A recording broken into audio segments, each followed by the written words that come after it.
तीन मूर्ख और सोने का ट्रक। एक गांव में तीन दोस्त रहते थे, गप्पू, चिंटू और भोलू। वे खुद को दुनिया का सबसे बड़ा दिमाग वाला समझते थे, लेकिन असल में वे बहुत ही नासमझ थे। एक दिन गप्पू ने बड़े गर्व से कहा, दोस्तों, हमें अमीर बनने के लिए कुछ बड़ा करना होगा। चलो सोने से भरा ट्रक लूटते हैं। चिंटू ने अपनी आंखें सिकोड़ते हुए एक नक्शा निकाला, जो असल में गाँव के मेले का रास्ता था। वे शहर के बाहर एक बड़े ट्रक के पास पहुँचे। ट्रक पर बड़े अक्षरों में लिखा था, कीमती माल। चिंटू ने फुसफुसाते हुए भोलू से कहा, देखो भोलू, इसमें पक्का सोने की ईंटें होंगी। ड्राइवर चाय पीने गया है, यही सही मौका है। भोलू डर के मारे कांप रहा था, लेकिन उसने भी हामी भर दी। गप्पू और भोलू दबे पांव ट्रक के पिछले दरवाजे की ओर बढ़े। गप्पू ने एक बड़ा पत्थर उठाकर दरवाजे का ताला तोड़ने की कोशिश की, लेकिन ताला तो पहले से ही खुला था। जैसे ही दरवाजा खुला, गप्पू और भोलू एक दूसरे से टकरा गए और अंदर गिर पड़े। ट्रक के अंदर अंधेरा था। चिंटू भी अंदर आ गया। उसने और गप्पू ने भारी भारी लकड़ी के बक्से देखे। चिंटू ने खुशी से कहा, ये रहे सोने के बक्से। गप्पू, इन्हें जल्दी से खोलो। वे दोनों बक्सों को खींचने लगे, जो उनके लिए बहुत भारी थे। बाहर भोलू को लगा कि उसे भी कुछ करना चाहिए। वो दौड़कर ड्राइवर की सीट पर बैठ गया। उसे गाड़ी चलाना नहीं आता था, इसलिए उसने बस आवाजें निकालनी शुरू कर दी,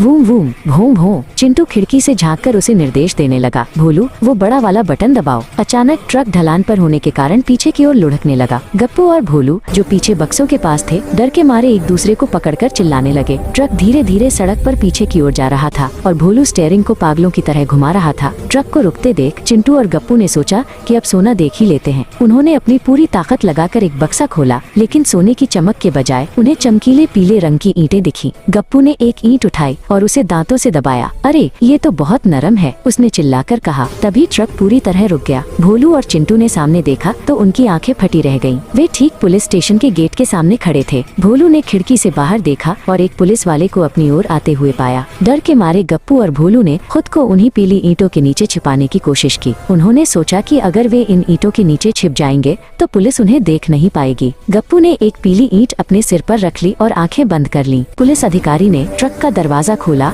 और ठहाका मारकर हंसने लगा। चिंटू डर के मारे एक कोने में खड़ा था और उसने हाथ में एक पीली ईंट पकड़ी हुई थी। पुलिस अधिकारी ने कहा, अरे मूर्खों, ये सोना नहीं है, ये तो नए बन रहे स्कूल के खेल के मैदान के लिए स्पंज वाली नकली ईंटें हैं। तीनों दोस्त एक दूसरे का मुंह ताकने लगे।